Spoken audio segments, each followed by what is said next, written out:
एक बार फिर स्वागत है आप सभी का एसएससी ऑल इन वन पर।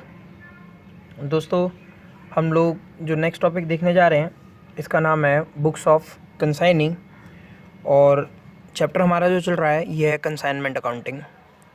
तो फ्रेंड्स, जैसा कि आपने पहले 2 पार्ट की वीडियो में देखा होगा, मैंने आपसे डिस्कस किया कंसाइनर के कंसेप्ट के बारे में, कंसाइनी के कंसेप्ट के बारे में, बुक्स ऑफ कंसाइनर। तो आइए हम लोग कंसाइनी की बुक्स सीखते हैं और कंसाइनी की बुक्स सीखने के बाद एक प्रैक्टिकल प्रॉब्लम के साथ हम लोग इस चैप्टर का प्रैक्टिकल पार्ट कवर करने की कोशिश करेंगे इसी वीडियो के साथ। तो जैसा कि आप स्क्रीन पर देख पा रहे हैं, यहाँ लिखा हुआ है बुक्स ऑफ कंसाइनिंग। मैंने आपको जो प्रीवियस वीडियोस हैं उसमें भी ये बताया था, जब कंसाइनर कंसाइनी को सामान भेजता है तो ओनरशिप ट्रांसफ़र नहीं होती, ये जस्ट पोजीशन ट्रांसफ़र होती है, यानी कि मालिकाना हक इन गुड्स पर अभी भी कंसाइनर का ही होता है। तो जब कंसाइनर कंसाइनी को गुड्स भेजता है और कंसाइनी उनको रिसीव करता है, तो क्योंकि उसका उन पर कोई मालिकाना हक नहीं है, उसने उन गुड्स को अभी उससे परचेज़ नहीं किया, तो इसलिए वो उन गुड्स के रिस्पेक्ट में जो उसने रिसीव किए हैं कोई भी जनरल एंट्री पास नहीं करेगा। तो आइए यहाँ से शुरू करते हैं। फर्स्ट आता है केस हमारा when goods are receive by the consignee. तो आइए फ्रेंड्स जरा देखते हैं। Number 1, when goods are received by the consignee।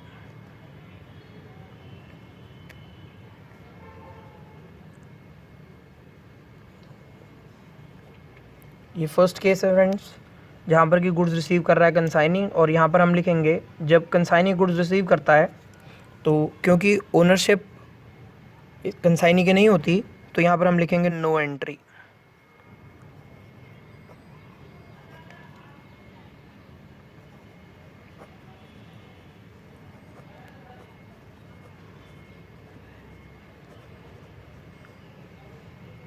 आइए फ्रेंड नेक्स्ट देखते हैं।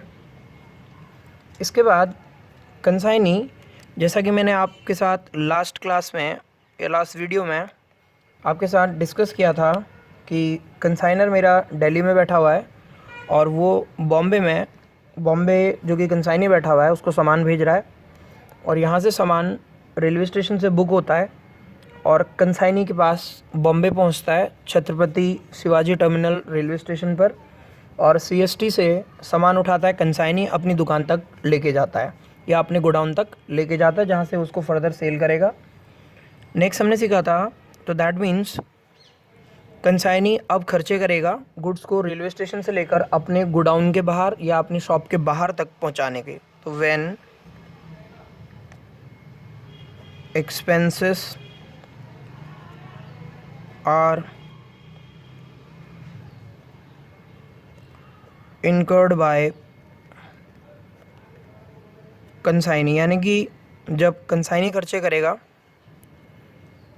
तो मैंने आपको बताया था ये खर्चे एक्चुअली कंसाइनी कंसाइनर के लिए कर रहा है। तो जब भी कंसाइनी ये खर्चा करेगा वो इन खर्चों को कंसाइनर पे डेबिट करेगा, यानी कि कंसाइनर कंसाइनी के लिए डेटर बन जाएगा। तो एंट्री पास करेगा consignor personal account debit,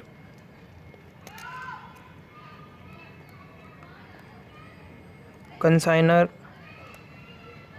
personal account debit to bank account, क्योंकि ये खर्चा कंसाइनी के जेब से हो रहा है, उसके जेब से पैसे निकल रहे हैं, इसलिए वो बैंक अकाउंट या फिर कैश अकाउंट क्रेडिट करेगा और कंसाइनर भी इस खर्चे को डेबिट कर देगा, क्योंकि ये खर्चा कंसाइनी का अपना खर्चा नहीं है, ये उन गुड्स के रिस्पेक्ट में है जो कंसाइनी कंसाइनर के बिहाफ पे सेल कर रहा है।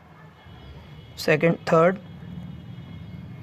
फ्रेंड्स, ये एंट्री सभी खर्चों के लिए होगी, चाहे वो रेकरिंग हो और या फिर नॉन रेकरिंग हो।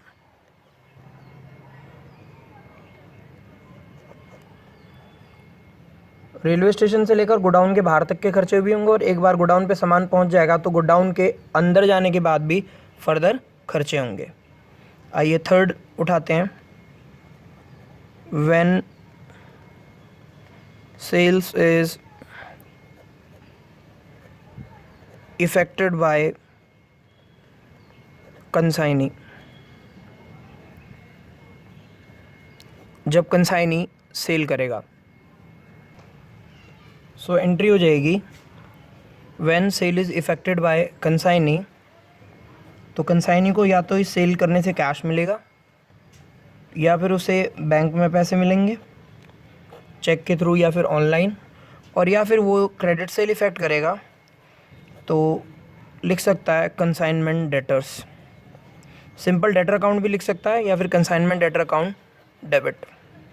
मैं कंसाइनमेंट डेटर इसलिए लिख रहा हूँ, हो सकता है कंसाइनी अपने गुड्स की भी सेल कर रहा हो और कंसाइनर के बिहाफ पे जो उसके पास गुड्स पड़े हुए हैं उनकी भी सेल कर रहा हो, तो दोनों को डिस्टिंग्विश करने के लिए कंसाइनी लिख सकता है अपनी बुक में consignment debtor account debit to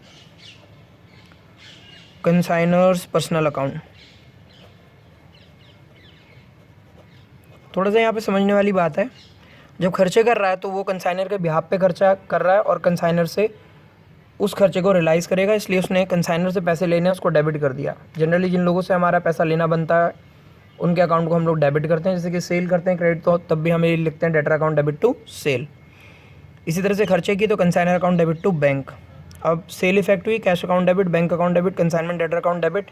credit मैं कंसाइनर अकाउंट को इसलिए कर रहा हूँ क्योंकि ये मैं सेल क्रेडिट नहीं कर सकता यहाँ पर, ये मेरे अपने गुड्स नहीं है और इसके पैसे मैंने कंसाइनर को देने हैं। देन फोर्थ आता है हमारा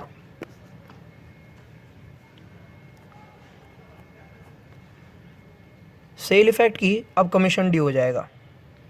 for commission due in respect of sales, for commission due in respect of sale। तो आइए ज़रा देखते हैं। So for commission due in respect of sale, क्योंकि कंसाइनी ने सेल इफेक्ट किया है तो एंट्री पास करेगा। कमीशन उसके लिए इनकम है और उसने ये पैसा लेना है कंसाइनर से। अगेन पेमेंट लेनी है मैंने कंसाइनर से, जैसे मैंने खर्चे क्लेम करने हैं इसी तरह से मैंने अपना कमीशन भी क्लेम करना है। तो इसके लिए मैं एंट्री पास करूँगा, कंसाइनर को डेबिट करूँगा और एंट्री हो जाएगी consignor's personal account debit to commission account. So consignor's personal account debit to commission account, ये उस पेमेंट के रिस्पेक्ट में जो कि उससे लेनी है कमीशन के लिए। सो कई बार गुड्स जब भेजे जाते हैं कंसाइनर के द्वारा कंसाइनी को, वो कंसाइनी को गुड्स के पहुंचने से पहले कुछ एडवांस जमा कराना होता है कंसाइनर को। रीज़न क्या होता है उसके पीछे, क्योंकि कंसाइनर कंसाइनी पर इतना भरोसा नहीं करता, उसे डाउट होता है कि जो सामान मैंने इसको भेजा है कल को ये मुझे इसकी पेमेंट करेगा या नहीं करेगा। तो ऐसे केस में कई बार कंसाइनर एडवांस की डिमांड करता है कंसाइनी से। सो कंसाइनी एडवांस भेजता है और बाद में जब सेल हो जाती है उस सेल की जो पेमेंट भेजनी है उसने कंसाइनर को, उसके अगेंस्ट इस अमाउंट को एडजस्ट कर लेता है। सो नेक्स्ट आती है for next entry for advance send, for advance sent to consignor.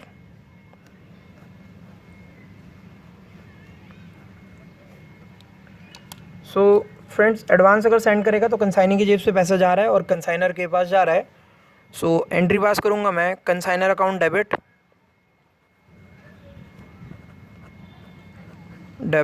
To bank.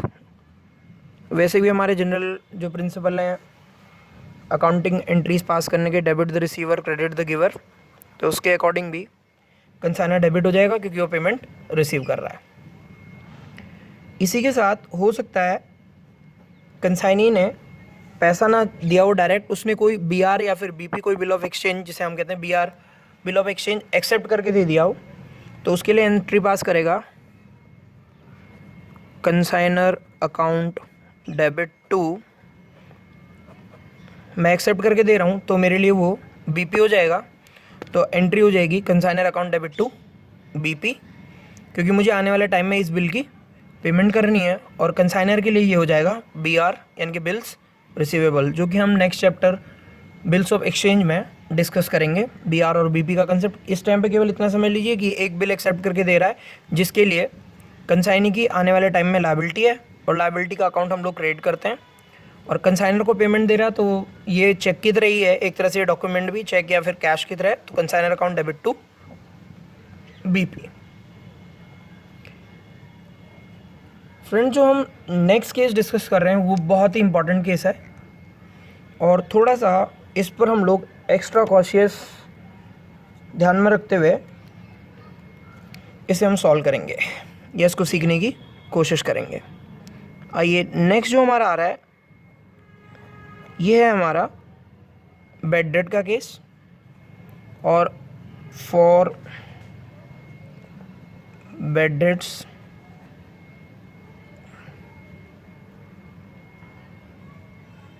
at the end of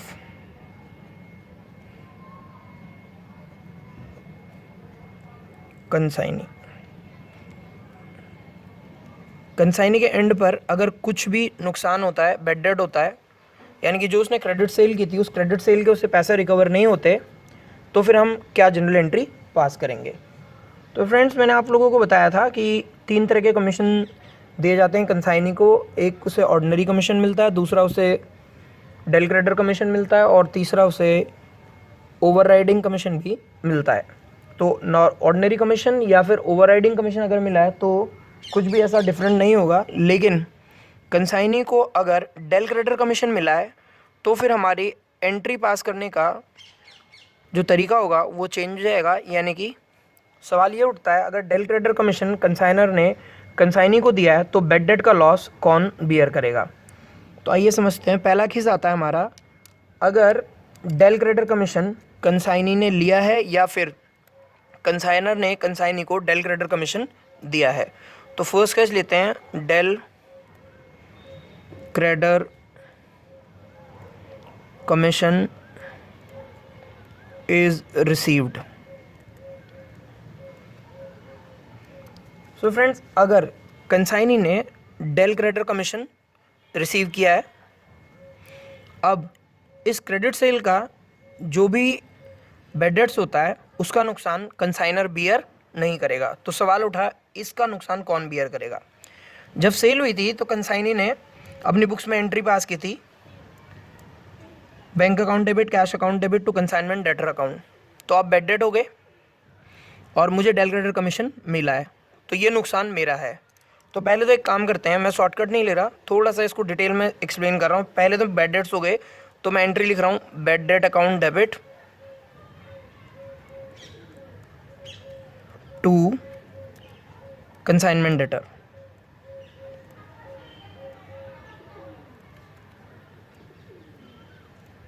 debtor account B part, इन बैड डेट को कंसाइनर नहीं एक्सेप्ट करेगा, यानी कि वो ये कहेगा मैंने तो आपको डेल क्रेडिटर कमीशन दिया था, अब ये आपकी लायबिलिटी है, ये मेरी लायबिलिटी नहीं है। तो उस केस में ये बैड डेट लॉस हो जाता है कंसाइनी का, और कंसाइनी इस लॉस को सेट ऑफ करता है कमीशन के अगेंस्ट। तो अगर कमीशन के अगेंस्ट सेट ऑफ करेगा तो एंट्री हो जाएगी हमारी, commission account debit to bad debts. Alternatively आप ऐसा भी कर सकते हैं कि यहाँ पे बैड डेट डेबिट करने के बजाय डायरेक्टली लिख सकते हैं consignment debtor account debit, sorry इस वाली एंट्री में बजाय ये 2 एंट्री पास करने के हम अल्टीमेटली ये भी कर सकते हैं कि मैं लिखूँ commission account debit to consignment debtor account. यानी कि एक बार बैड डेट डेबिट, एक बार बैड डेट क्रेडिट करने के बजाय डायरेक्ट भी लिखा जा सकता है commission account debit to consignment debtor account. यहाँ पे मैं लिख देता हूँ alternatively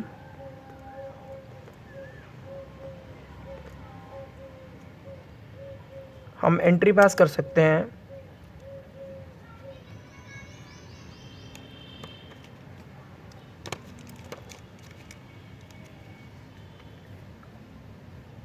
commission account debit to consignment debtors account. So एक बार फिर देख लेते हैं। एंट्री हो जाएगी consignment account debit to, sorry commission account debit to consignment debtor account. आइए मैं इसको थोड़ा सा इस तरफ लिख देता हूँ, आई थिंक ये विजिबल नहीं है। इन दो एंट्रीज़ के बदले हम लोग एक एंट्री पास कर सकते हैं और एंट्री हो जाएगी हमारी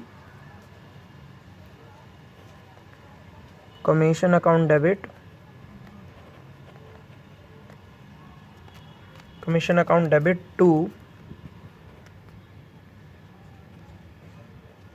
consignment debtor account.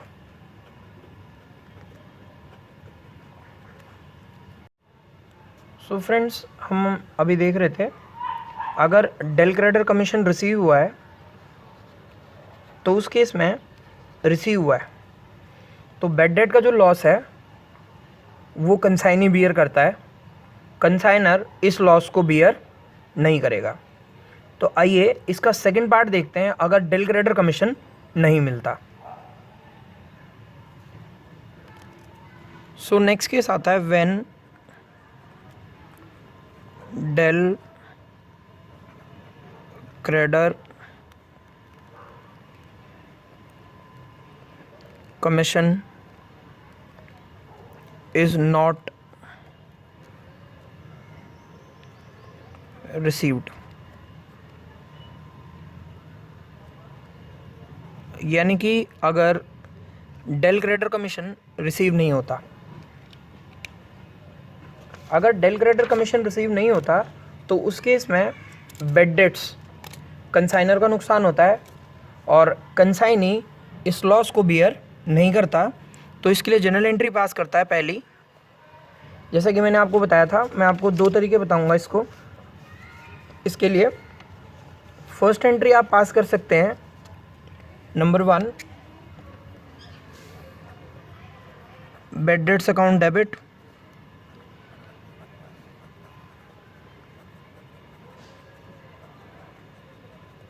To consignment debtor account,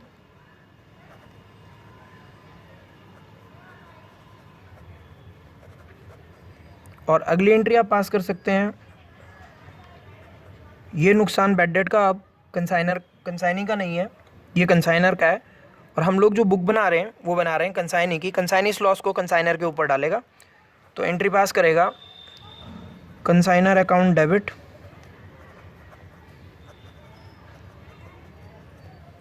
to bad debts account, to bad debts account.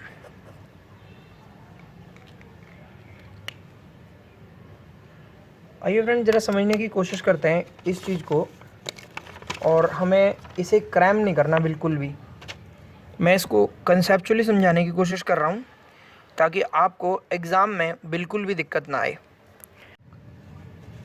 जब सेल हुई थी, सेल के टाइम पर कंसाइनी ने, अगर आप देखते हैं कंसाइनर का अकाउंट देखिए प्लीज़, यहाँ पर क्रेडिट किया है। क्रेडिट करने का कारण क्या है कि सेल के जो भी पैसे आने हैं कंसाइनी ने कंसाइनर को भेजने हैं। अब अगर बैड डेट हो जाते हैं तो दैट मीन्स वो उतना पैसा कंसाइनर को नहीं भेजेगा, तो ये वाली एंट्री उसने पूरे अमाउंट से क्रेडिट किया है। जितना बैड डेट होगा वो उतना अमाउंट डेबिट कर देगा।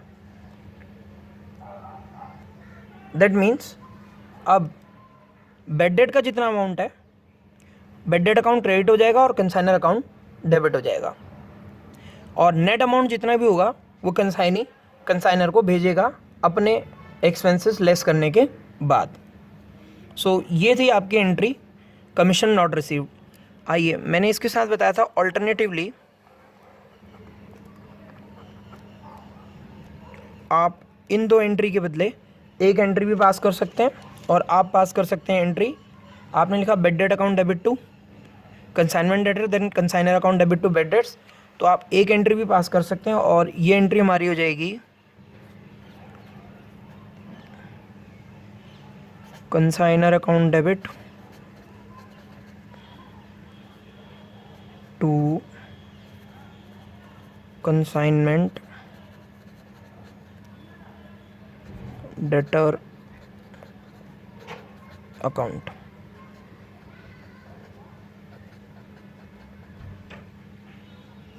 सो आई होप ये एंट्री अच्छी तरह से क्लियर हो गई होगी। जब हमारे पास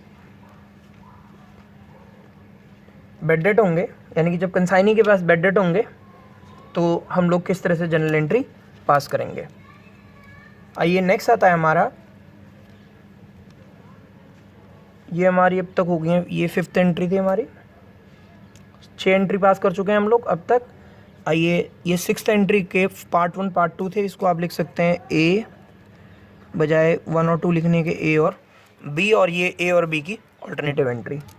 तो आइए चलते हैं हम लोग 7th एंट्री की तरफ। और अब तक हम लोग सेल रिकॉर्ड कर चुके हैं, बेड डेट्स रिकॉर्ड कर चुके हैं, कमीशन की एंट्री हम लोगों ने पास कर ली है। आइए अब सवाल ये उठा, at the end of the year हम लोग कंसाइनी की जो कमीशन है वो उसकी इनकम है, और कंसाइनी के पास ज़रूरी नहीं है वो किसी एक का सामान बेच रहा हो सकता है कंसाइनी ऐसे बहुत सारे लोगों के लिए सेल कर रहा हो जिनके बिहाफ पे वो गुड्स रिसीव करता है और उनको बेचता है, और finally at the end of particular accounting period settlement करता है। तो आइए नेक्स्ट मैं लिखूँगा transfer of commission. Later on हमें एक क्वेश्चन जो मैं लेने वाला हूँ, उस क्वेश्चन में मैं कमीशन अकाउंट भी बना के दिखाऊंगा। तो जितनी भी टोटल कमीशन थी, अगर डेल क्रेडिटर कमीशन आपको मिला है तो उस केस में बेड डेट के लॉसेस कंसाइनी बियर करता है और कमीशन अकाउंट उस टाइम पर डेबिट करता है। तो जितना नेट कमीशन रह गया बेड डेट्स राइट ऑफ करने के बाद वो ट्रांसफ़र करेगा अपने प्रॉफिट एंड लॉस अकाउंट में, यानी कि ये इनकम हो जाएगी उसके लिए जो नेट कमीशन है, और नेट कमीशन को वो अपने प्रॉफिट एंड लॉस अकाउंट में क्रेडिट करेगा। तो एंट्री हो जाएगी कमीशन अकाउंट डेबिट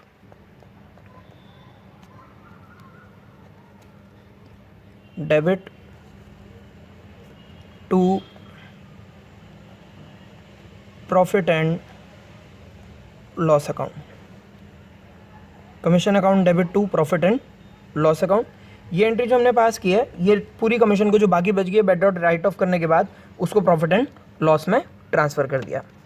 आइए लास्ट लेते हैं,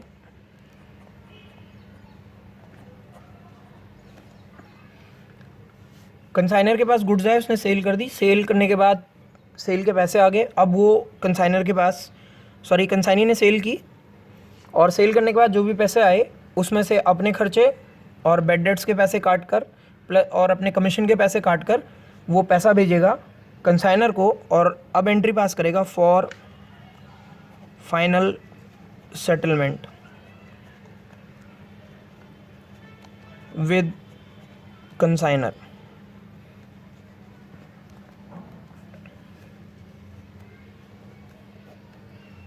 सो फाइनल सेटलमेंट के लिए जनरल एंट्री पास करेगा, या तो पैसा भेजेगा, अगर पैसे भेजेगा तो कंसाइनर के अकाउंट को डेबिट करेगा और एंट्री हो जाएगी consignor account debit to bank account.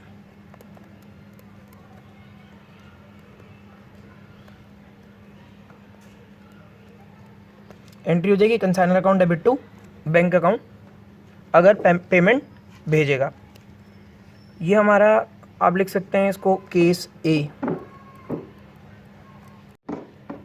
आइए ऐसा भी हो सकता है कि कंसाइनर को पैसे देने के बजाय कंसाइनर से कुछ पैसा लेना बने, तो एंट्री हो जाएगी bank account debit to consignor account. So ये दोनों केस हो जाएंगे अगर पैसे लेने हैं या फिर पैसे देने हैं, इन दोनों में से कोई भी एक एंट्री पास होगी।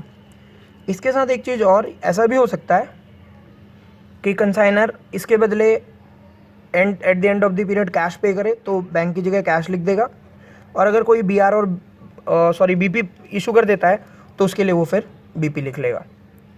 सो ये एंट्री का प्रोसीजर था इन द बुक्स ऑफ कंसाइनी, यानी कि कंसाइनी ये सभी एंट्री अपनी बुक्स में पास करेगा।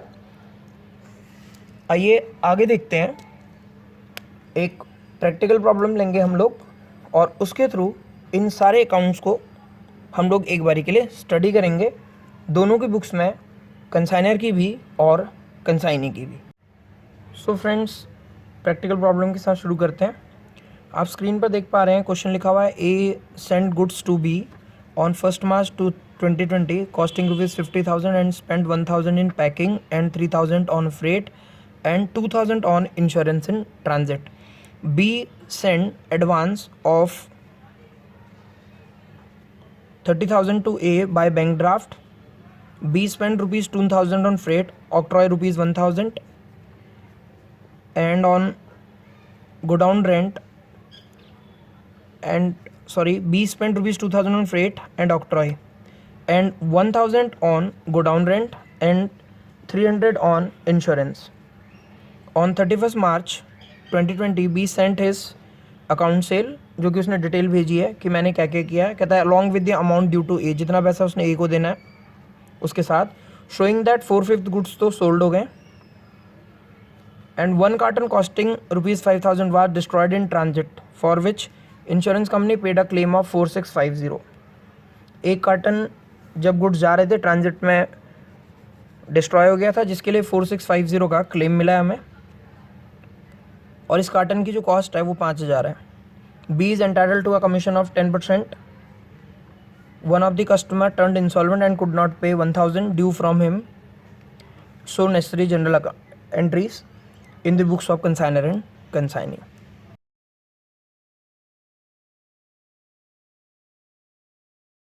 आइए फ्रेंड्स, आराम से समझते हैं कंसेप्ट को और प्रॉब्लम में स्टेप बाय स्टेप आगे बढ़ते हैं। पहले क्वेश्चन कह रहा है A sent goods to B on 1 March 2020 costing 50,000 और 1,000 उसने स्पेंड किए हैं पैकिंग पे और 3,000 स्पेंड किए हैं फ्रेट एंड 2,000 उसने इंश्योरेंस इन ट्रांजिट पे। शुरू करते हैं बुक्स ऑफ कंसाइनर के साथ। सो बुक्स ऑफ कंसाइनर में सबसे पहले हमारा बनता है अकाउंट कंसाइनमेंट अकाउंट। सबसे फर्स्ट अकाउंट हम बनाते हैं इसमें कंसाइनमेंट अकाउंट, और मैंने आज आपको बताया भी था इस अकाउंट का जो नेचर होता है वो नॉमिनल अकाउंट की तरह चलेगा। We will debit all expenses and we will credit all gains. तो मेरा क्वेश्चन ये था, ए ने बी को सामान भेजा है और गुड्स की कॉस्ट जो थी वो 50,000 थी, तो जो गुड्स भेजे गए हैं उसके लिए कंसाइनर एंट्री पास करेगा, consignment account debit to goods sent on consignment, और फ्रेंड्स अमाउंट लिखेगा 50,000। इसके बाद कंसाइनर ने खर्चे किए, और मैंने बताया था आपको वो किसी भी खर्चे को डेबिट नहीं लिखता डायरेक्ट, वो डिटेल बनाएगा इसी में टू बैंक अकाउंट। और उसने क्या क्या पे किया है, उसने पे किया है फ्रेट, उसने पे किया पैकिंग,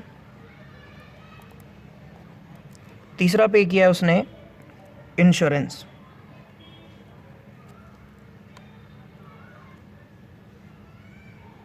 फ्रेट का अमाउंट है हमारे पास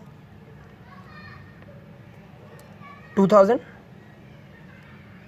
1,000 पैकिंग का, 3,000 फ्रेट का, 3,000 on freight, 2,000 on insurance and 1,000 on packing. तो आइए लिखते हैं। पैकिंग पे पे किया उसने 1,000, 3,000 ऑन फ्रेट,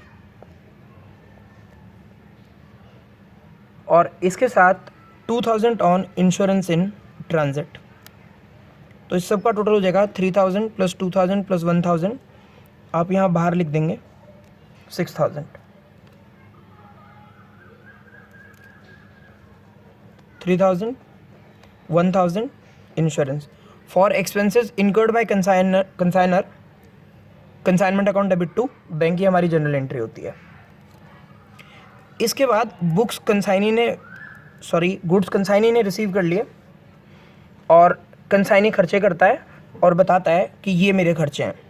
तो ये कंसाइनमेंट अकाउंट है और ये बुक्स है हमारी कंसाइनर यानी कि ए की, और बी हमारा कंसाइनी है। तो यहाँ पर ए अपनी बुक्स में लिखेगा, बुक्स ऑफ कंसाइनर यानी कि ए, यहाँ लिख सकते हैं आप एज बुक्स और अब वो एंट्री पास करेगा टू बी। आइए देखते हैं बी ने कौन कौन से खर्च। B spend ₹2000 freight and octroi, 1000 on godown rent and 300 on insurance.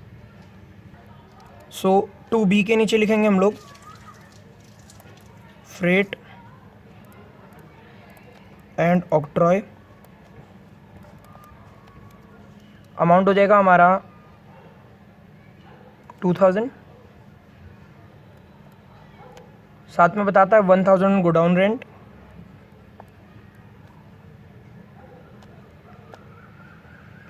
और इंश्योरेंस में बताता है 300।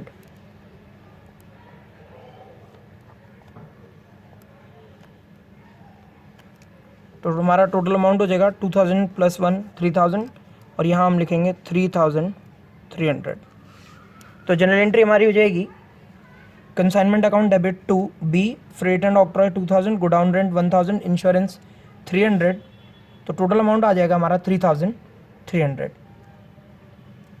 इसके बाद बी बताता है मैंने सेल की है और वो कह रहा है उसने जितने गुड्स रिसीव किए।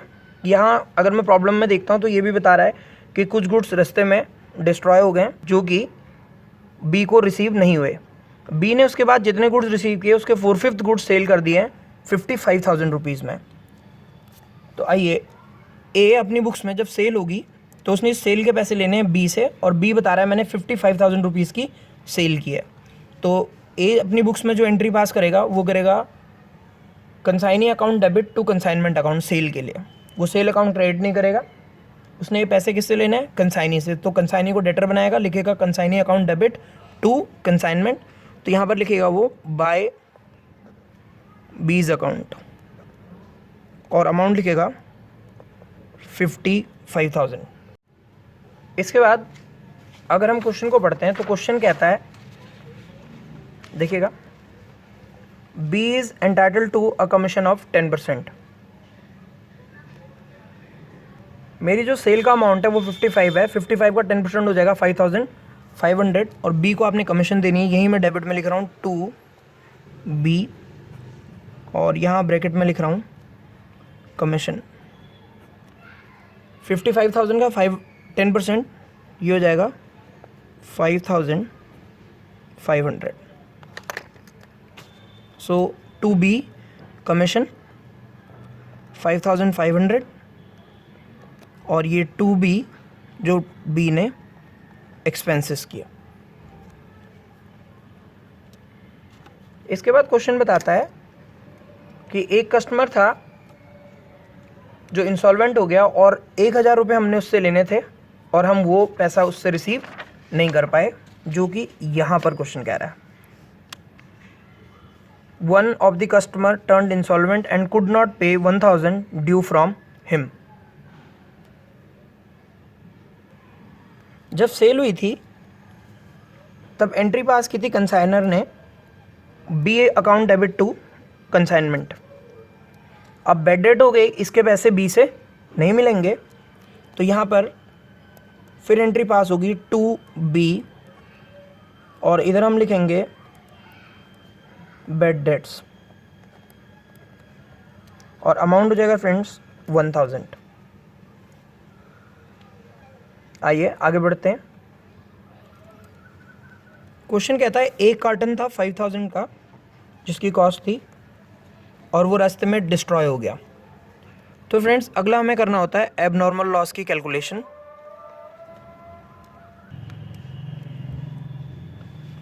सो फ्रेंड्स ये एक कार्टन था जो कि डिस्ट्रॉय हो गया। सो हमें इसकी पहले कैलकुलेशन करनी पड़ेगी। इसकी कॉस्ट थी 5,000, कॉस्ट ऑफ वन कार्टन 5,000। इसके बाद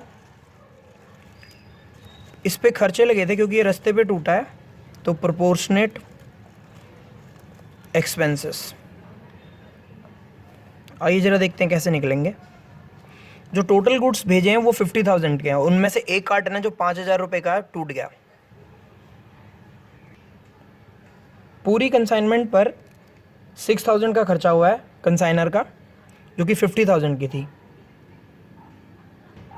सो अब जो 5000 गुड्स हमारे डिस्ट्रॉय हुए हैं वो 50,000 का 1/10 है, तो आप लिख सकते हैं 5000 डिवाइड बाय 50,000 इंटू 6000, तो ये हो जाएगा 10 और ये आ जाएगा मेरा 600। सो प्रोपोर्शनेट एक्सपेंसेस किसके, कंसाइनर के, तो ये हो जाएंगे हमारे 600 ऑफ कंसाइनर। ये टोटल हो जाएगा 5600। इस 5600 में से हमें कुछ अमाउंट इंश्योरेंस कंपनी से रिकवर हो गया है। आप अगर क्वेश्चन देखते हैं तो क्वेश्चन बताता है इंश्योरेंस कंपनी ने 4650 रुपीज़ का हमारा क्लेम एक्सेप्ट किया है। Insurance company paid a claim of 4650। That means इस 5600 में से 4650 हमें मिल गया, तो net loss on goods destroyed जो हमारा हो जाएगा वो होगा 5600 माइनस 4650। सो ये अमाउंट हो जाएगा 0, 10 में से 5 5, यहाँ पे हो जाएगा हमारा 950। सो ये 950 रुपीज़ का हमें इसमें लॉस हो जाएगा। आइए, इसके दो तरीके हैं, या तो आप इसके लिए एबनॉर्मल लॉस अकाउंट बना लीजिए और या फिर इस अमाउंट को ट्रांसफ़र कर दीजिए प्रॉफिट एंड लॉस अकाउंट में, और ये बैंक के थ्रू जो मुझे पैसा मिल गया है इसको ट्रांसफ़र कर दीजिए बैंक में। यानी कि इधर इतना अमाउंट हम कंसाइनमेंट अकाउंट में प्रॉफिट एंड लॉस में क्रेडिट कर देंगे और इतना अमाउंट हम बैंक में कर देंगे, या फिर हम इस पूरे अमाउंट को 5600 को कंसाइनमेंट अकाउंट में क्रेडिट कर देंगे और इसके लिए फिर एक कंसाइनमेंट अकाउंट बना लेंगे। जैसा कि मैंने अभी आपको सिखाया, हम अकाउंट बना के करते हैं सॉल्व। तो इसके केस में हम लोग एब नॉर्मल लॉस अकाउंट बनाते हैं,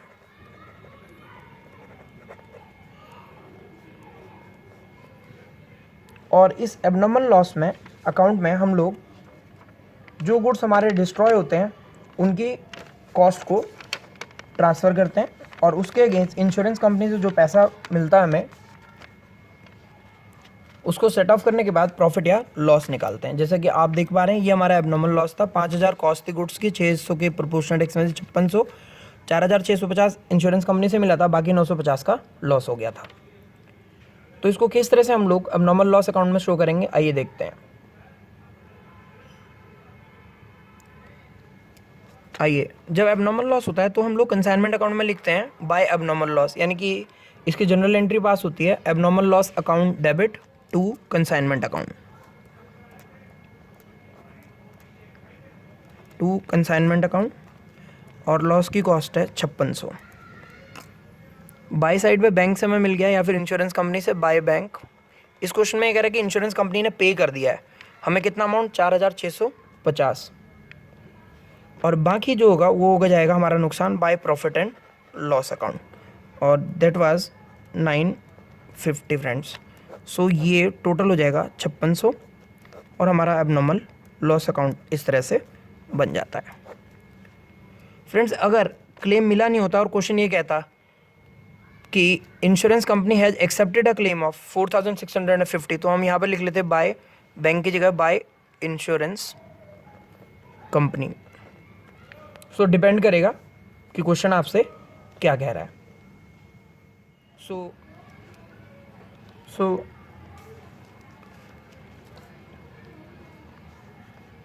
हमने टोटल गुड्स भेजे थे 50,000 के। 50,000 में से 5,000 जो गुड्स हैं वो डिस्ट्रॉय हो गए थे, बाकी बचे हमारे 45,000।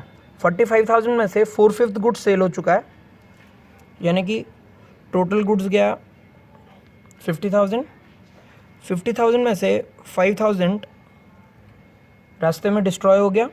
इसके बाद वो कहता है 4/5 हमने बेच दिया। अगर 4/5 आपने बेच दिया तो बाकी जो बचा मेरे पास वो 1/5 रह गया।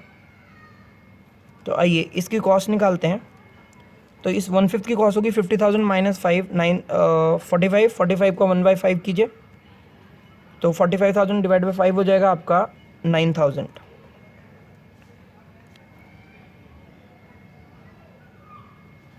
50,000 में से 5,000 जो डिस्ट्रॉय हो गया, तो टोटल जो गुड्स रह गए कंसाइनी के पास या कंसाइनी को जो पहुँचे वो थे 45 में से 4/5 उसने बेच दिया और 4/5 के बाद 1/5 बचता है, दैट विल बी 9,000।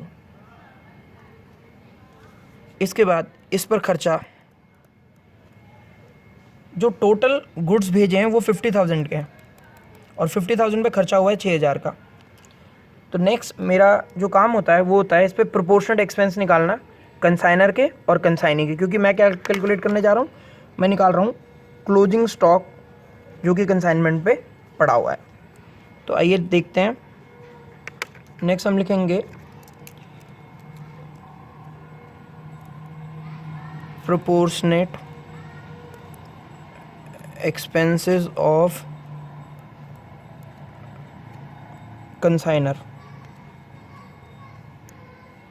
के प्रोपोर्शनेट एक्सपेंसेस। 6,000 जो खर्चा पे किया है वो आपने पे किया टोटल 50,000 के गुड्स पे। तो फिर सवाल उठा जो 9,000 के गुड्स थे इस पर कितने का एक्सपेंस था। तो अगर आप कैलकुलेट करते हैं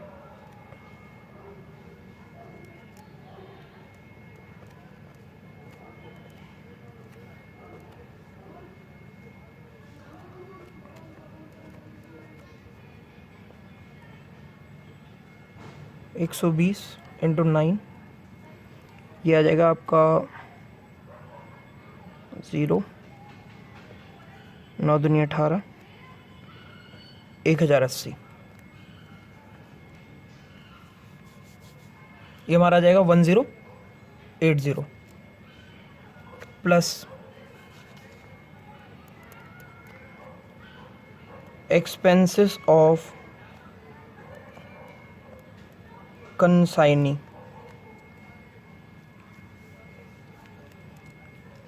के खर्चे कितने हैं।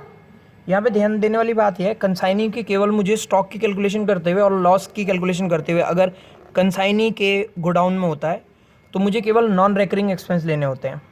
और मेरे क्वेश्चन के अकॉर्डिंग यहाँ पर बी ने जो खर्चे किए हैं, be spend 2,000 freight and octroi, 1,000 on godown rent. तो फ्रेंड्स ये जो 1,000 का गोडाउन रेंट है और ये इंश्योरेंस है, ये उसने गोडाउन में जाने के बाद किया है। और मैंने आपको बताया कि मुझे केवल नॉन रेकरिंग लेने होते हैं और नॉन रेकरिंग वो वाले खर्चे होते हैं जो रेलवे स्टेशन से गोडाउन के बाहर तक पहुंचने के हैं। और यहाँ पर वो खर्चा है 2,000। और अगली बात और समझने वाली ये है कि ये 2,000 केवल उन गुड्स के रिस्पेक्ट में किया गया होगा जो टूटने के बाद बचे हैं, यानी कि जो रास्ते में टूट गए ये खर्चा उसने उस पर नहीं पे किया। और हम ये एज्यूम करके चलते हैं अगर लॉस इन ट्रांजिट होता है तो ट्रांजिट के बाद जितने गुड्स रिसीव होते हैं, बी यानी कि कंसाइनी जो खर्चा करेगा फ्रेट और ऑक्ट्रॉय का, वो केवल उन रिस्पेक्ट में करे, गुड्स के रिस्पेक्ट में करेगा जो अब उसके पास टूटे हुए गुड्स के बाद लेस करने के बाद बचे हुए हैं। यानी कि यहाँ पे 50,000 में से 5,000 अगर मैं लेस कर देता हूँ तो बाकी 45,000 पे उसने जो खर्चा किया होगा वो खर्चा है हमारा कितना, 2,000। तो यहाँ पर एक्सपेंसेस ऑफ कंसाइनी की अगर हम बात करते हैं तो कंसाइनी ने खर्चा किया 2,000 कितने गुड्स पर, 50,000 माइनस 5,000 जो रास्ते में टूट गए, यानी कि 45,000 पे उसने 2,000 का खर्चा किया। तो स्टॉक में मेरे पास बचे हुए हैं 9,000 के गुड्स। तो 9,000 पे कितना, तो बहुत सेफली अगर आप देखें तो आप कैलकुलेट कर सकते हैं 2,000 डिवाइड बाई 45 इंटू 9,000, 9,000 से 45 5 और ये आ जाएगा हमारा 400। सो ये हो जाएंगे फ्रेंड्स 400 यानी कि 400। आइए ज़रा, बहुत इंपॉर्टेंट ये टर्म है और आराम से इसीलिए ले रहा हूँ क्योंकि ये मेरा ए, ये मेरा बी और ये मेरा सी, इन तीनों का टोटल 9,000 प्लस 1,080 यानी कि ये हो जाएगा 10,080, ये 10,480। ये मेरा आएगा बाय स्टॉक ऑन कंसाइनमेंट 10,480।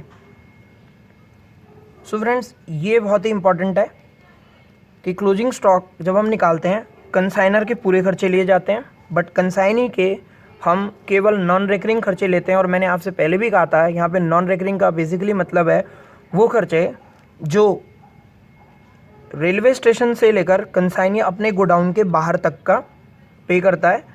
मैंने आपको पहले एग्जांपल दिया था, अगर फरीदाबाद या दिल्ली से गुड्स चलते हैं और बॉम्बे छत्रपति शिवाजी टर्मिनल पे गुड्स पहुंचते हैं और फिर वासी अपने गोडाउन में कंसाइनी गुड्स को लेके जाता है, तो वासी में जहां पर उसका गोडाउन है उसके बाहर तक के खर्चे, कहाँ से, छत्रपति शिवाजी टर्मिनल से वासी गोडाउन बाहर तक पहुँचने के खर्चे मुझे केवल क्लोजिंग स्टॉक के कैलकुलेशन में लेने हैं। उसके बाद गोडाउन के बाद अंदर जाने के बाद चाहे गोडाउन रेंट लगाओ, इंश्योरेंस लगाओ और कोई खर्चा लगाओ, उससे मैं क्लोजिंग स्टॉक की कैलकुलेशन में नहीं लेता।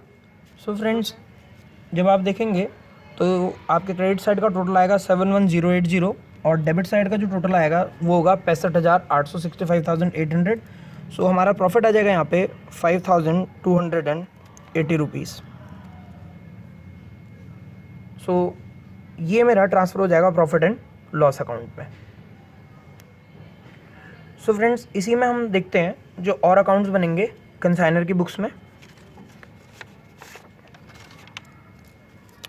एक अकाउंट बनेगा गुड्स सेंट ऑन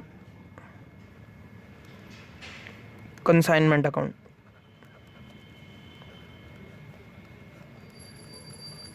इसमें हमारी दो साइड होंगी, पर्टिकुलर्स अमाउंट, पर्टिकुलर्स अमाउंट।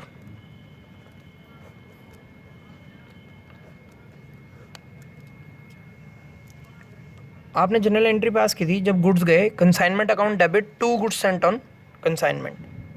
तो गुड्स सेंट ऑन कंसाइनमेंट में ये मेरी डेबिट साइड है और ये मेरी क्रेडिट साइड है। आपने एंट्री पास की थी consignment account debit to goods sent on consignment. तो आप इसको गुड्स सेंट ऑन कंसाइनमेंट में जब पोस्ट करेंगे तो इधर आएगा बाय कंसाइनमेंट अकाउंट। तो ये मेरे पास हो जाएगा 50,000। फ्रेंड्स, कई बार ऐसा भी होता है कि कंसाइनी कुछ गुड्स जो मैंने भेजे हैं उसको वो वापस कर देता है। तो जब गए तो एंट्री थी consignment account debit to goods sent on consignment, और वापस आ जाएंगे तो इस तरफ रिकॉर्ड हो जाएंगे, यानी कि उसकी एंट्री हो जाएगी consignment account debit goods sent on consignment account debit to consignment account. लेकिन इस केस में हमारे पास ऐसा कुछ नहीं है, तो यहाँ पर इस अकाउंट को हम लोग बैलेंस करेंगे टू जनरल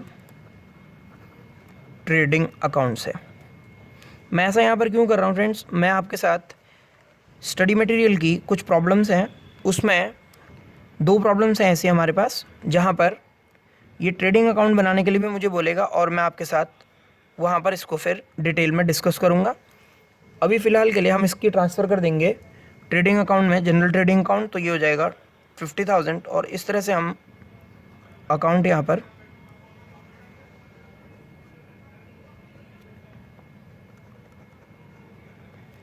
क्लोज कर देंगे। सो आई होप ये account goods sent on consignment account आपको बहुत बढ़िया तरीके से क्लियर हो गया होगा, यानी कि इसकी हम बैलेंसिंग जो करते हैं वो हम करेंगे ट्रेडिंग अकाउंट में। So this account is I hope very much clear now. इसके बाद अगला सबसे इम्पॉर्टेंट होता है हमारे पास कंसाइनी का अकाउंट, कंसाइनीज अकाउंट, यानी कि इस केस में हमारे पास यहाँ पर बी है। आइए ज़रा देखते हैं बी के अकाउंट में हम क्या क्या पोस्ट करेंगे।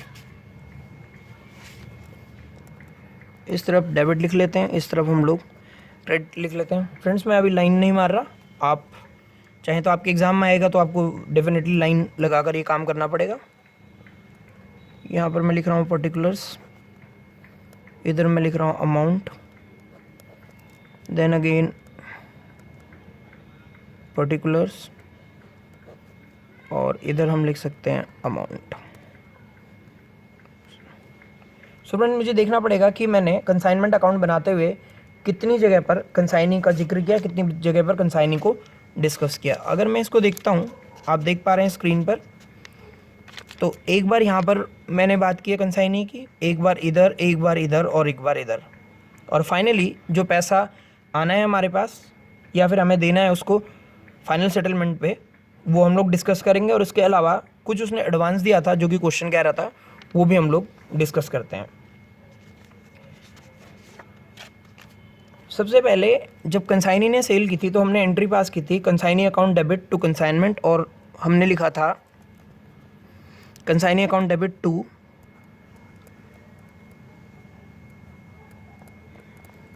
कंसाइनमेंट अकाउंट, और हमारे कंसाइनी ने 4/5 गुड्स भेज दिए थे 55,000 रुपीज़ के लिए। इसके बाद कंसाइनी ने गुड्स को रिसीव किया था और उसने कुछ खर्चे किए थे, बैड डेट लॉसेज हुए थे और उसका कमीशन था। तो आइए एक एक करके लेते हैं।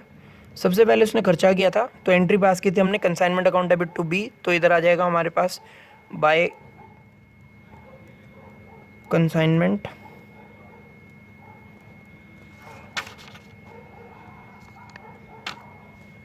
टू बी, तो बी के अकाउंट में बाय कंसाइनमेंट। और बी ने जो टोटल खर्चे किए थे वो थे 3,300 के, जिसमें ब्रेकअप था 2,000, फ्रेट एंड ऑक्ट्रॉय का 1,000, गोडाउन रेंट का और 300 था इंश्योरेंस का। देन उसका कमीशन था 10% ऑफ द सेल, तो बाय कंसाइनमेंट कमीशन का हमारा अमाउंट था 5,500। फिर बेड डेट हुए थे कुछ, बाय कंसाइनमेंट 1,000 रुपीज़ का बेड डेट का अमाउंट था। आइए थोड़ा सा समझने के लिए हम लिख लेते हैं यहाँ पर, ये हमारा बेड डेट्स का अमाउंट था, ये हमारा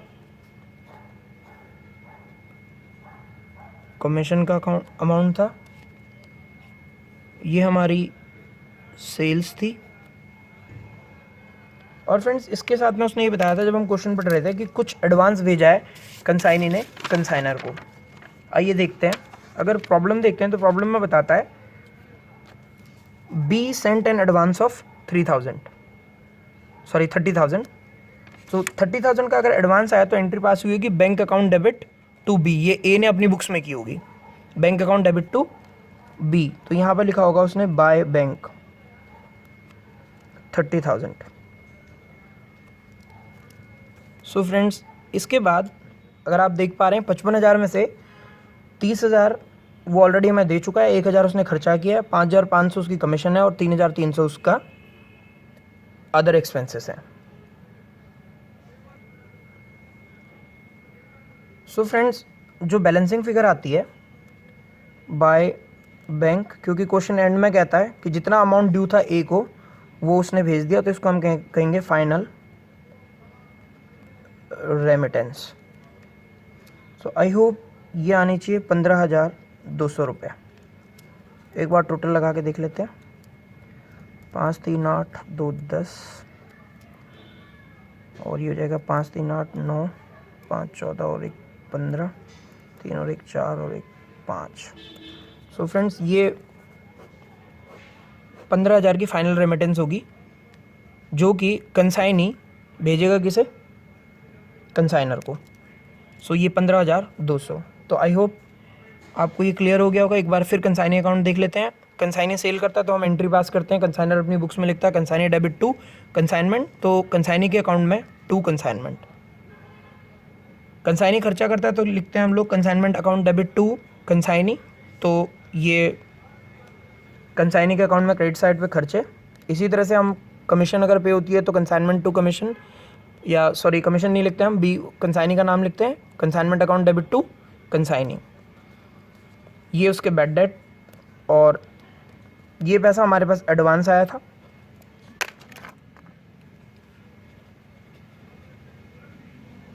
और ये फाइनल रेमिटेंस। सो फ्रेंड्स इस तरह से ये मेन 3 अकाउंट, एक कंसाइनी का, एक गुड्स सेंट ऑन कंसाइनमेंट और तीसरा कंसाइनमेंट अकाउंट, ये हमारे मेन अकाउंट होते हैं। हम चाहें तो एक और अकाउंट अभी हम बाद में सीखेंगे जो कि स्टॉक रिजर्व अकाउंट कहते हैं उसे हम, और वो हमें तब बनाना होता है जब हम गुड्स कुछ लोडिंग करके भेजते हैं, यानी कि गुड्स जब कॉस्ट से ऊपर वैल्यू पे भेजे जाते हैं। तो फ्रेंड्स इस तरफ भी डेबिट साइड पे जब आप देखेंगे तो ये टोटल 55,000 आएगा, और इस तरह से डेबिट क्रेडिट का टोटल हमारा बराबर हो जाता है, और ये क्वेश्चन आपका as far as books of consignor है ये यहाँ पर बंद हो जाती हैं। कंसाइनर की बुक्स में अभी तक आपने देखा हमने बनाया कंसाइनमेंट अकाउंट, दूसरा आपने बनाया goods sent on consignment account,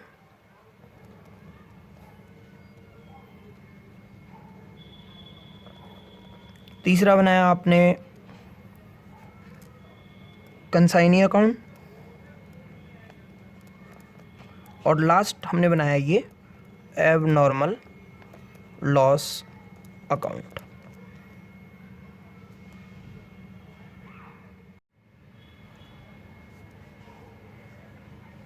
आइए फ्रेंड्स क्विकली समझते हैं बुक्स ऑफ कंसाइनी, जो कि बिल्कुल मुश्किल नहीं है और बहुत ही इजी है। आइए देखते हैं कैसे। बुक्स ऑफ कंसाइनी यानी कि हमारा बी अपनी बुक्स बनाने जा रहा है। बी अपनी बुक्स में 2 अकाउंट बनाएगा, एक तो बनाएगा कंसाइनर्स पर्सनल अकाउंट, और या फिर जिसे हम कहते हैं एज अकाउंट, और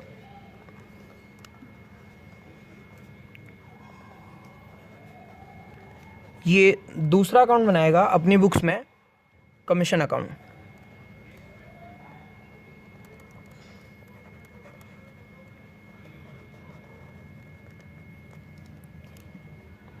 सो फ्रेंड्स ये कमीशन अकाउंट का डेबिट और ये कमीशन अकाउंट का क्रेडिट, ये कंसाइनर पर्सनल अकाउंट का डेबिट और ये क्रेडिट। आइए समझने की कोशिश करते हैं। जब गुड्स भेजे ए ने बी को, मेरा जो क्वेश्चन था तो मैंने बताया था क्योंकि ओनरशिप ट्रांसफ़र नहीं होती, कंसाइनी इसका ओनर नहीं होता, तो हम लोग कोई भी एंट्री पास नहीं करते। जब बी सेल कर देता है तो बी अपनी बुक्स में एंट्री पास करता है, और उस टाइम पर बी अपनी बुक्स में एंट्री पास करता है तो वो क्या करेगा, क्रेडिटर बनाएगा किसे, ए को, क्योंकि उसे कंसाइनी को जो सेल का पैसा मिलने वाला है वो उसका अपना नहीं है, उसे ये वापस करना है कंसाइनर को। तो वो उस टाइम पर एंट्री पास करता है जब सेल इफेक्ट होती है, तो एंट्री पास करता है bank account debit, cash account debit या consignment debtor account debit to consignor account. और ये मेरा कंसाइनर अकाउंट है।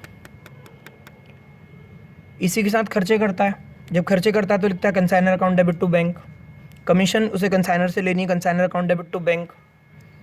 आज ही अभी हमने जनरल एंट्री सीखी थी फ्रेंड्स, तो जब जनरल एंट्री सीखी थी तो वहाँ पर हमने ये सब बातें सीखी थी, और मैंने आपको बताया था जैसा कि आप स्क्रीन पे देख पा रहे हो, when goods are received no entry, when expenses are incurred consignor account debit to bank, when sale is effected cash bank और consignment debtor account debit to consignor personal account, commission due के लिए consignor personal account debit to commission account. So ये entries हमने सीखी थी। आइए अब अगर इस क्वेश्चन को देखते हैं तो कंसाइनर ने कुछ खर्चे किए हैं और कुछ कंसाइनी ने किए हैं, बट मैं अभी बुक्स बना रहा हूँ कंसाइनी की, तो मैं केवल वो वाले खर्चे लूँगा जो कंसाइनी ने किए हैं। तो आइए देखते हैं कंसाइनी ने कौन कौन से खर्चे किए हैं। तो जब आप बुक्स ऑफ कंसाइनर बना रहे थे तो उस टाइम पर आपको ये सब दिखाई दे रहा था, क्या क्या, बी को कमीशन मिला है 5500 का, बी ने खर्चे किए हैं फ्रेट ऑक्ट्रॉय गोडाउन रेंट पे 3300, बेड डेड हुए 1000 के, और बी ने सेल इफेक्ट किए 55,000 की। तो आइए देखते हैं, ये बी की बुक्स हैं। बी ने सेल इफेक्ट किया है ए के भी आप पे, तो वो एंट्री पास करेगा bank account debit, cash account debit, consignment debtor account debit to A, और ये हमारा एज अकाउंट है, इसको हम ए अकाउंट भी कह रहे हैं, टू ए कह रहा हूँ मैं। तो बाई साइड पे आ जाएगा, बाय इन्फॉर्मेशन दे नहीं रखी इसलिए मैं तीनों लिख रहा हूँ, बैंक या फिर कैश या फिर डेटर अकाउंट, और उसने सेल इफेक्ट किया 55,000 की। जब गुड्स रिसीव हैं तो उसने खर्चा किया टू बैंक। किसकी चीज़ पे खर्चा किया उसने? फ्रेट एंड ऑक्ट्रॉय पे 2000, गोडाउन रेंट पे 1000, इंश्योरेंस पे 300, तो टोटल 3300। इसके बाद उसका कमीशन ड्यू हुआ था 5500, उसके लिए इनकम है। किससे लेनी है? कंसाइनर से। कंसाइनर डेटर हो गया इसके लिए। Consignor account debit to commission, to commission. कितना अमाउंट? 5500 फ्रेंड्स। उसने एडवांस दिया था कंसाइनर को, बी ने एडवांस दिया था कंसाइनर को। तो बी कौन है? जो दे रहा है। अपनी बुक्स में एंट्री पास करेगा, लिखेगा ए डेबिट टू बैंक, तो यहाँ टू बैंक 30,000 का एडवांस।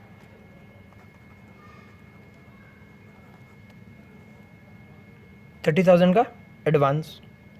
और इसके बाद बेड डेट हुए, और बेड डेट क्योंकि उसे डेल क्रेडिटर कमीशन नहीं मिला, ये भी नुकसान किसका है? ए का। तो ए पे इस नुकसान को डेबिट करेगा, यहाँ लिखेगा टू डेटर। कौन से डेटर? कंसाइनमेंट डेटर, जिन्होंने 1,000 रुपये की पेमेंट नहीं की। सो फ्रेंड्स, अगर हम देखते हैं इन दी बुक्स ऑफ कंसाइनर, जो कंसाइनी का अकाउंट बनता है, कंसाइनी की बुक्स में बिल्कुल उसका उल्टा बनेगा कंसाइनर का अकाउंट।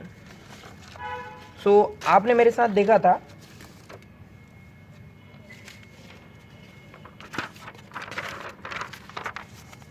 ये कंसाइनी का अकाउंट है। किसकी बुक्स में? कंसाइनर की। बिल्कुल इसका उल्टा बनने वाला है। किसकी बुक्स में? कंसाइनी की बुक्स में कंसाइनर का। आइए देखते हैं कैसे। देखिए, इधर 55,000 है और ये खर्चे 3300, 5500, 1000, 30,000 और बैलेंसिंग फिगर 15,200।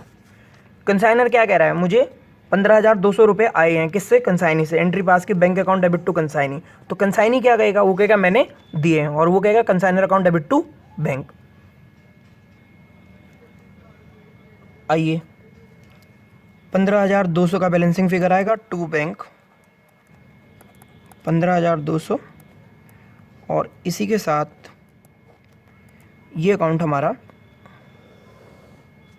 क्लोज हो जाएगा।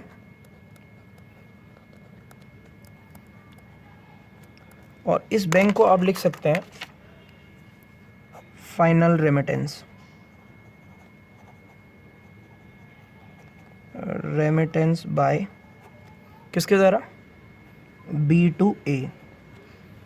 तो बी अगर ए को पैसे देगा तो एंट्री क्या पास करेगा? A account debit to bank. Next हमारा आता है कमीशन अकाउंट। कमीशन इनकम है और कंसाइनी ने एंट्री पास की थी कमीशन के लिए।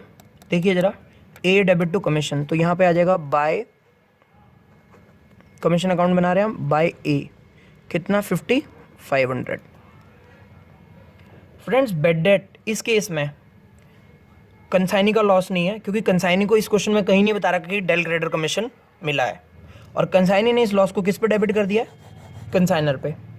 तो इसलिए यहाँ पर कमीशन के अगेंस्ट कुछ भी अमाउंट नहीं कटेगा, और पूरी की पूरी कमीशन कंसाइनी अपने to profit and loss account, जो भी उसका प्रॉफिट एंड लॉस अकाउंट है, वो अपने प्रॉफिट एंड लॉस अकाउंट में इस अमाउंट को ट्रांसफ़र कर देगा।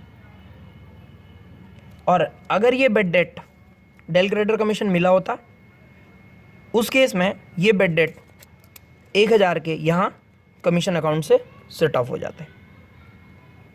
सो फ्रेंड्स, ये दो अकाउंट, कंसाइनर का अकाउंट और कमीशन का अकाउंट बनाए जाते हैं कंसाइनी की बुक्स में।